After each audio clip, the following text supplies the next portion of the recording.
Hi students, MCQ number 16.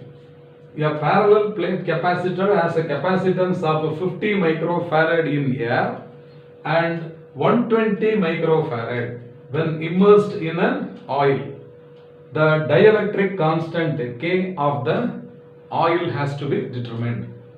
So very easy and very simple numerical problem.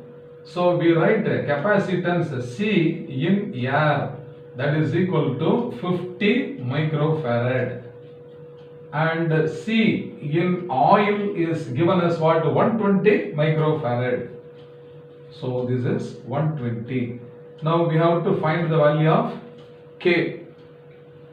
So what is the relation between C oil and C air? C oil is equal to K times C in air.